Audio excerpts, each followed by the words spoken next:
Well, hey, it's good PTC podcast fam. We're back at it again for our MC49 reviews. This week, we're going to talk about the metaverse and we're going to talk about AI.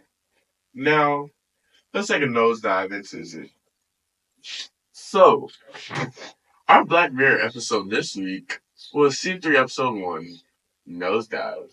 It goes into a society where social media takes such a prevalence that it actually determines your entire status of being.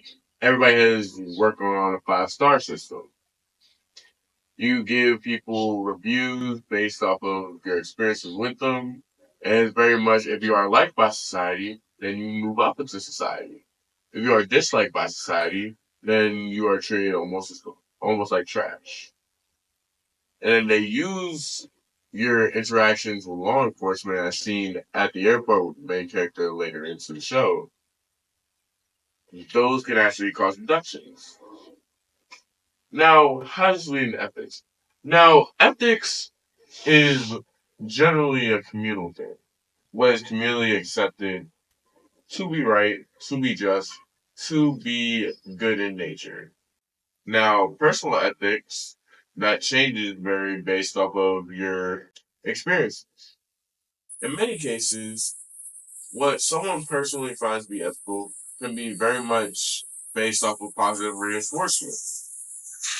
As seen in this episode, it is found to be very ethical to almost be fake nice to people in order to gain their approval, because that is what the society was built off of. This also relates to society, the whole idea of communal acceptance, communal voting, because in America we live in a democracy. Democracy. However, with the growth of technology, we have become more and more able to gain public opinion and actually quantify it and allow people to vote en masse on certain issues. This is seen through for his new application for social laws, as Trump has given Elon Musk a lot more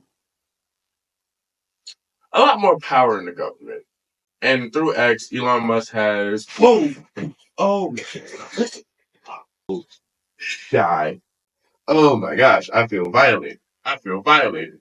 Okay, we are back. Oh, I felt violated. Um, so as you just saw, a bug just violated my personal space.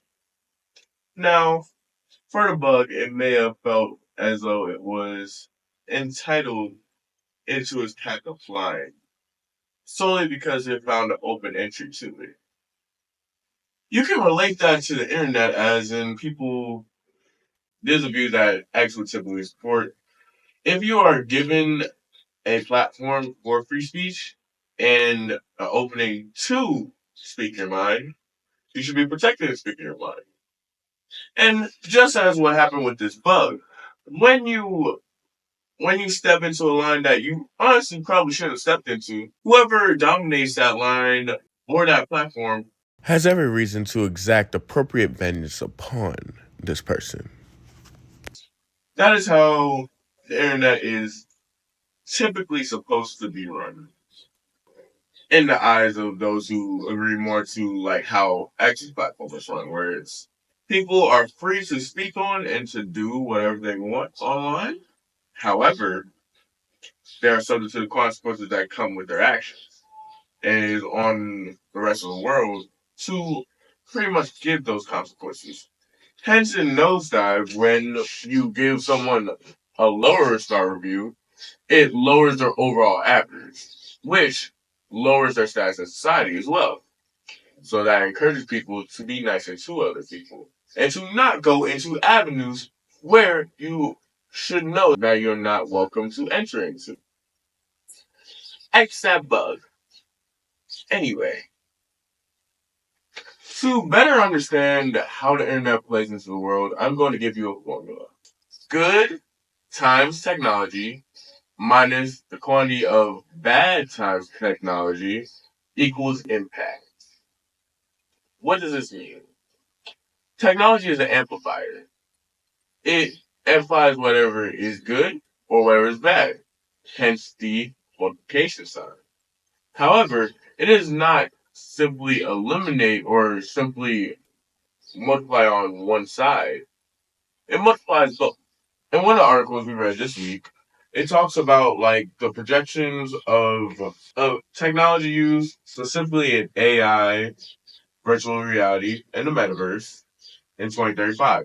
This was a study done in July 2021 during somewhat ahead of the decline of COVID. However, it was still a paramount impact when many different issues were very much at the forefront.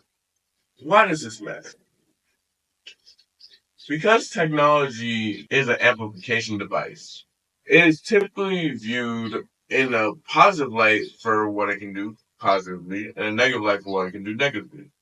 Though many scientists and researchers and or other sources that were involved in this article very much depicted technology not to decline due to the potential evils that will come with it, but rather to be so deeply integrated into society that we may not even notice it because of the amplification of both good and bad that it has potential of doing. And they also foresee many people, such as coders, hi, software developers, hi, cybersecurity, possibly high in the future. Those fields of coders specifically will be acting almost as a justice system or ethical system to keep the world in check. However, what does this mean for AI as AI becomes sentient to an extent? That is where the issue of ethics and humanity cross over because once AI reaches a point where it can be considered sentient, the virtual reality and virtual worlds that will be created and dominated predominantly by humans will feature somewhat sentient beings being subject to whatever those specific humans find to be perfect in their eyes, perfect to their world. This can at times be inhumane, as some people, many people, as it's human nature to want to receive positive recognition, which is most well seen through autocracy. Someone who is a king. However, not all kings rule justly with their sovereignty. What happens when you have an unjust ruler ruling over semi-sentient beings and treating them unjustly? Is that still considered ethical? Or does that reach into the bounds of unethical behavior because they are semi-sentient? If we compare this to how we view animals, we always use the typical misnomer or typical stereotype that